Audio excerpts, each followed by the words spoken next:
il faut avoir la culture du combat. Rien ne remplacera le livre. Le livre reste le professeur le plus disponible. J'ai compris tout de suite que la jeunesse est en quête des accompagnateurs.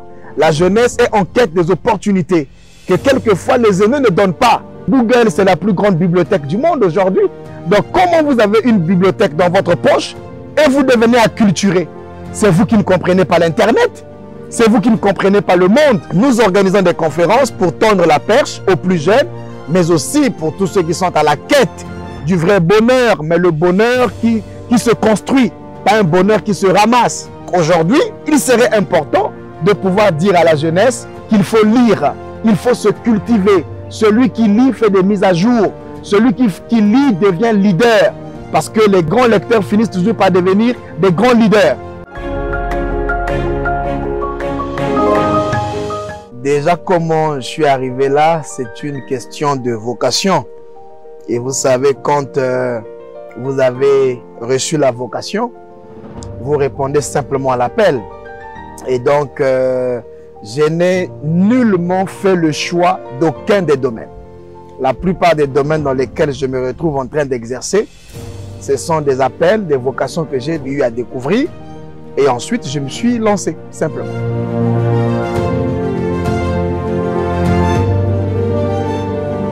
La vocation prophétique, elle se révèle en fonction des preuves. Vous pouvez avoir un appel, mais qui est confronté par la reconnaissance des anciens. Quand les anciens n'ont pas encore approuvé votre appel, vous êtes encore en train d'exercer dans l'ombre. Mais pour arriver officiellement à être prophète publiquement, cela passe d'abord par l'exercice des dons. Et on reconnaît, la Bible dit, parmi les critères de reconnaissance d'un prophète, selon la Bible, la parole de Dieu, on reconnaît un prophète par l'accomplissement de ses prophéties. Et déjà très jeune, j'ai eu à recevoir des prophéties que j'ai données sur la vie des gens, des familles, des environnements, et ces prophéties se sont accomplies. Mais à côté de ça, j'ai un père spirituel, je suis né dans une église qui a suivi mon évolution en tant que chrétien, et lorsque le niveau de la maturité s'est révélé, mélangé aux dons spirituels, les anciens ont confirmé que j'étais prophète. Et donc c'est à partir de là que j'ai été ordonné en l'an 2000 prophète. Et cela, ça fait 25 ans aujourd'hui que je suis en train d'exercer en tant que prophète dans le champ missionnaire. Maintenant, quel impact cela a sur les communautés? Je pense qu'un prophète, c'est tout d'abord un porte-parole des questions spirituelles. Nous évoluons dans un environnement où Dieu on a tourné le dos au Seigneur, et donc le premier travail du prophète, c'est de ramener les gens vers Dieu, ramener le cœur des gens, l'attention des gens vers Dieu, et montrer aux gens que le salut n'est qu'en Jésus-Christ. Et deuxièmement, la mission du prophète, c'est de préparer l'Église à l'enlèvement. Il faudrait que nous sachions que le premier travail du prophète, ce n'est pas dehors, mais c'est dedans. C'est de préparer l'épouse à la rencontre de l'époux. Ça veut dire Jésus-Christ est mort, pas pour nous faire acquérir des biens matériels, mais pour nous donner la vie éternelle. Donc, il est mort pour nous faire gagner le monde spirituel d'abord. Et de ce monde spirituel, il y a des retombées sociales qui sont donc les conséquences qui touchent les communautés, telles que apporter la paix, la réconciliation dans les familles, l'orientation sociale, l'éducation, la construction des valeurs, l'éthique, ainsi de suite. Donc je pense aujourd'hui que mon ministère porte des valeurs spirituelles, parce qu'aujourd'hui il y en a des fils qui naissent, qui deviennent des pasteurs, des bergers, mais à côté de ça il y a une très grande portée sociale. D'ailleurs, si je suis devenu coach, c'est parce qu'à la base j'ai été prophète. Donc la naissance, la découverte de mon don en tant que prophète de ministère a fait éclater d'autres casquettes que je suis devenu, parce qu'à la base je suis d'abord un homme d'église. Il faut conscientiser les chrétiens, parce que le Seigneur dit que nous sommes une armée. Et quand on dit qui est ce soldat qui est enrôlé par une armée et qui fait le service militaire à ses propres frais. S'il y a des faux billets, c'est parce que les vrais existent. Et vous savez que la circulation des faux billets n'a jamais empêché en tant que ce soit la circulation des vrais billets. Donc, à côté de tous ceux qui usurpent la parole de Dieu en déformant son sens, en détruisant les bons rapports dans les familles et que les familles vivent dans des relations exécrables. Mais il n'y a pas que des familles, il y a aussi des nations. Parce que Paul dit que nous faisons fonction d'ambassadeurs de Christ et nous avons reçu le ministère de la réconciliation. Donc, c'est à sens vertical et horizontal. Donc, le premier travail de tout homme d'église appelé par Dieu, c'est de réconcilier l'homme avec Dieu. Mais ensuite, réconcilier l'homme avec l'homme, avec la société. Voyez-vous? Donc, tous ceux qui travaillent en travaillant dans le sens contraire de cette vocation, je pense, ils usurpent la vocation du Seigneur. Tous ceux qui sont appelés, comme moi, je pense que nous travaillons tous à l'émergence d'une élite de personnes qui doivent travailler sur le renforcement des liens de famille.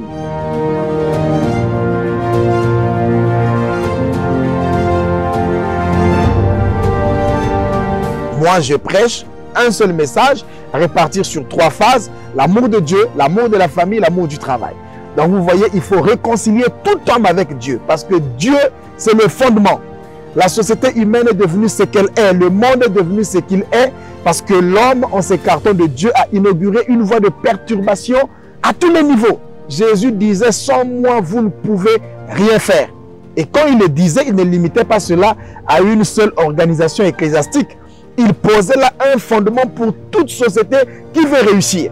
Pour tout homme qui veut avoir un plan de carrière réussi, Jésus dit: sans moi, vous ne pouvez rien faire. Mais maintenant, quand on a Dieu, on évolue dans un environnement.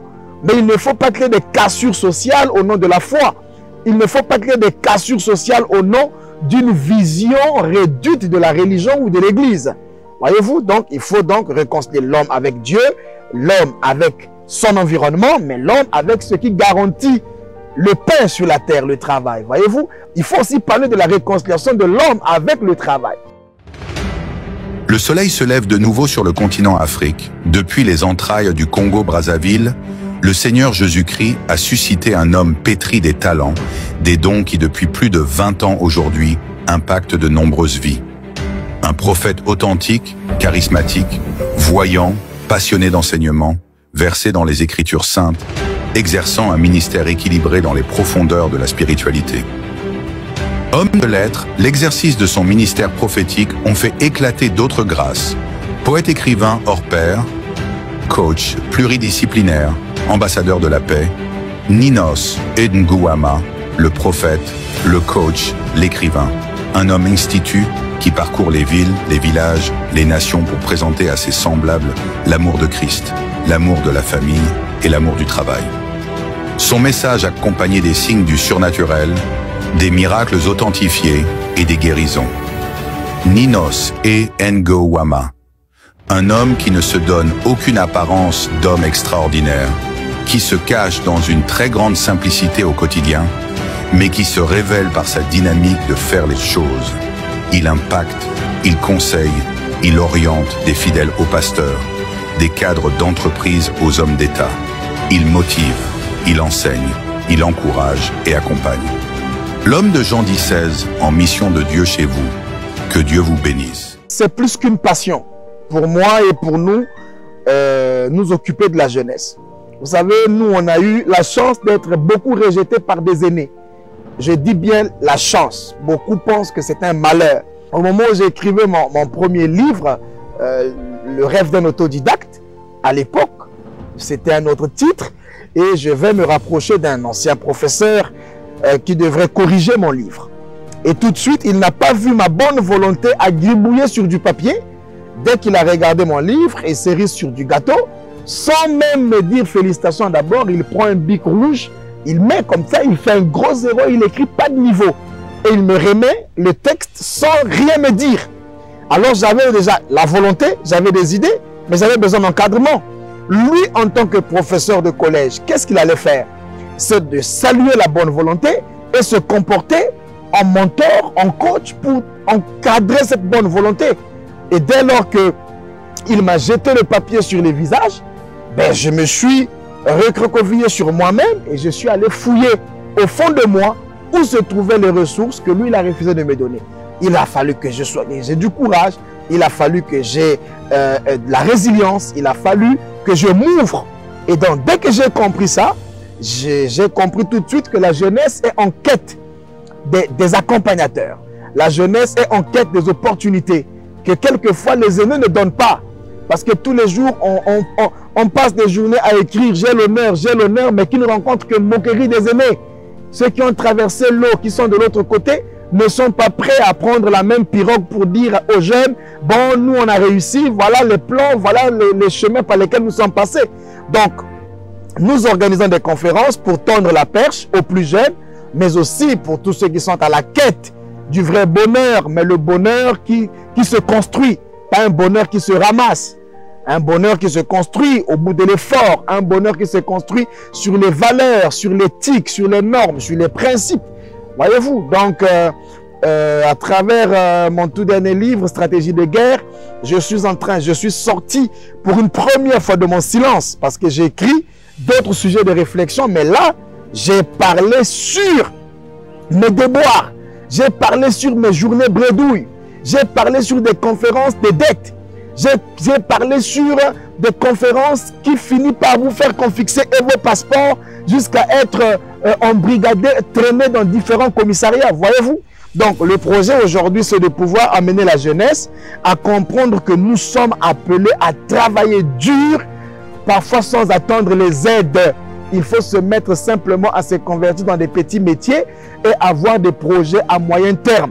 Quand nous avons des projets à moyen terme, à court terme, ça peut nous amener à rassembler ce qui pourra nous servir à grand terme. Donc, le travail que nous faisons aujourd'hui consisterait à élever l'esprit des jeunes, à leur encourager sur le chemin de l'auto-éducation, mais aussi à comprendre que il y a des choses qui ne viennent pas sur un plateau.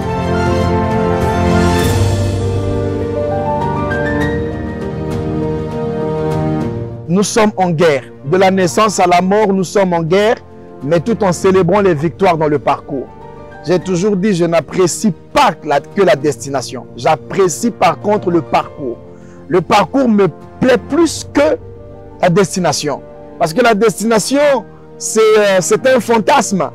Quand vous arrivez à destination, après vous vous rendez compte que le rêve d'hier est devenu réalité aujourd'hui, mais après un autre rêve commence. Donc, c'est le parcours, c'est le combat. Toute la vie, c'est le combat. Et un verset de la Bible dit, il exerce nos mains au combat et nos doigts à la bataille. Il faut avoir la culture du combat. Vous voyez, je suis un passionné des films des arts martiaux et des compétitions d'arts martiaux. Quand j'observe la vie de mes frères, par exemple les boxeurs, vous allez voir que sur le ring, le boxeur, il a toujours des mains comme ça. Pourquoi il a les mains comme ça? Il a toujours la culture de, comment on appelle ça, la garde. Parce qu'il sait que s'il baisse les bras, on va l'encaisser. Il est sur le ring pas pour s'amuser. Soit il gagne ou on le gagne. Donc la vie, quand nous sommes nés, on n'est pas là que pour dire la vie est difficile. Ceux qui ont pleuré, ceux aujourd'hui vers lesquels nous voulons demander qu'ils ont des mystères, mais ils ont percé parfois des mystères. Donc il faut beaucoup de courage, l'audace, le goût du risque. Voyez-vous, il y a tous ces éléments que je suis en train d'expliquer en disant nous sommes en guerre. Le jour où vous perdez la culture de la guerre, vous avez signé votre arrêt de mort. Pour vous faire rire un tout petit peu, notre ami, le comédien Amissi, il a fait une blague qui a eu de l'ampleur en disant les Brazzavillois, allez-y surveiller le fleuve. Voyez-vous, tout le monde riait. Mais moi, j'ai pris cette comédie en la transvasant dans la vie courante. Et dans la vie, quand vous perdez la culture du combat, vous n'espérez pas une victoire. Et quand vous ne gagnez pas, ceux qui gagnent vont vous convertir en gardiens. Voyez-vous, on va vous demander allez surveiller les enfants, allez surveiller le portail, allez surveiller ceci. Alors que si vous étiez un compétitif, si vous étiez en perpétuel combat, en perpétuelle quête, on ne vous aurait pas demandé d'aller surveiller le fleuve. Voyez-vous? Marc Luan qui disait que le monde deviendra un village planétaire. Et quand on dit village planétaire, ça veut dire que le monde aura les mêmes challenges, les mêmes problèmes. Et n'oublions pas qu'à l'ère de la mondialisation, tous convergent vers les mêmes défis. Nous avons vu Covid, le Covid ou la Covid, ça dépend de celui qui m'entend. Quand le Covid est arrivé, personne ne s'attendait que les problèmes qui sont arrivés en Amérique, en Chine, pouvait arriver jusqu'au Congo. Et donc, vivant aujourd'hui dans un monde qui partage les mêmes challenges, nous sommes obligés aujourd'hui de nous ouvrir à la culture mondiale, aux découvertes, à la science et à la technologie. Voyez-vous? Donc aujourd'hui, je m'adapte à travers la lecture. Je suis un très grand lecteur. D'ailleurs, je passe beaucoup de temps dans la lecture.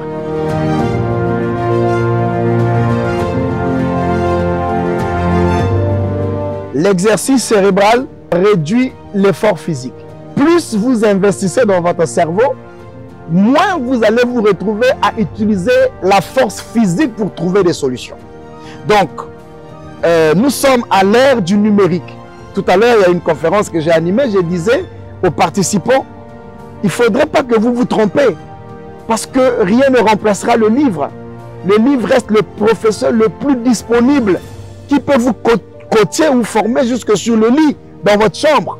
Et quand on dit à l'ère du numérique, on ne peut plus lire, mais c'est de la moquerie, parce que Google, c'est la plus grande bibliothèque du monde aujourd'hui. Donc, comment vous avez une bibliothèque dans votre poche et vous devenez acculturé? C'est vous qui ne comprenez pas l'Internet. C'est vous qui ne comprenez pas le monde. Donc, aujourd'hui, il serait important de pouvoir dire à la jeunesse qu'il faut lire, il faut se cultiver. Celui qui lit fait des mises à jour. Celui qui lit devient leader. Parce que les grands lecteurs finissent toujours par devenir des grands leaders. Et donc, j'encourage la jeunesse à verser dans la lecture pour des mises à jour, mais aussi pour avoir une vision du monde, mais aussi pour entrer en contact avec des personnes d'autres cultures. Parce que par le livre, si vous lisez le livre d'un Japonais, vous allez au Japon. Et quelqu'un disait, j'ai fait plus de 100 fois le tour du monde, mais il n'a jamais quitté son pays. Comment? Parce que c'est un grand lecteur, il lit beaucoup et à travers les livres, il embrasse d'autres cultures.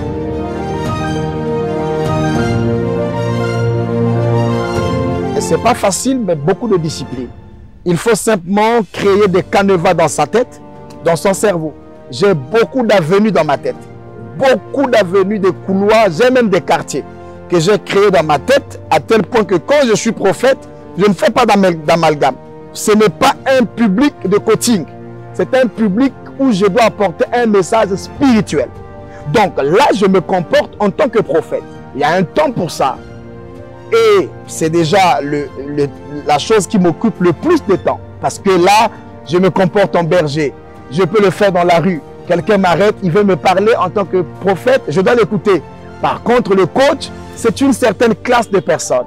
C'est un certain langage. Je suis dans le scientifique. Et là, j'ai besoin de me comporter aussi en scientifique. Je ne confonds pas que c'est un public hors église, donc je ne confonds pas. Un public lecteur, de lecteurs qui lisent mes livres. Quand je me retrouve dans une conférence de livres, je me comporte en écrivain.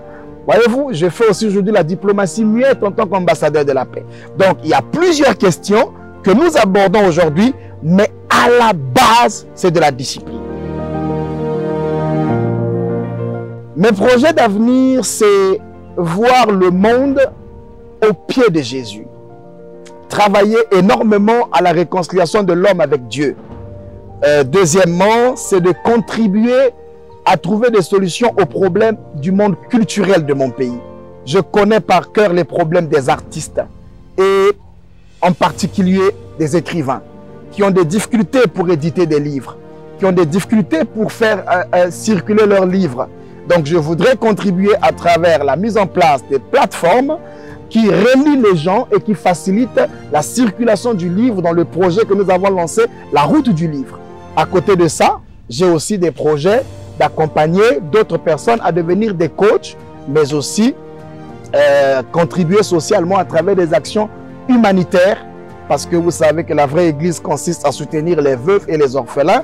Donc nous voulons aujourd'hui nous investir beaucoup dans le social, apporter et l'évangile, mais aussi le pain au milieu des peuples défavorisés. Député, c'est trop dit, parce que nous avons beaucoup d'idées politiques, parce que vous savez, c'est un pas de la littérature à la politique. Quand vous êtes un auteur versé dans la réflexion, quand vous écrivez, vous pensez à la gestion de la cité. Comme on dit, l'écrivain crée la société que le politique exécute. Donc, c'est un pas de la politique, de la littérature à la politique. Il suffit d'un pas en avant pour qu'un livre devienne une politique et un pas en arrière pour qu'une politique devienne un livre. Donc voilà pourquoi moi je pense que faire la politique n'est pas loin parce qu'on est déjà à l'intérieur de manière peut-être indirecte sans le savoir. Mais dans les jours qui viendront, nous pourrons revenir pour vous dire c'est quoi notre future vision dans ce monde.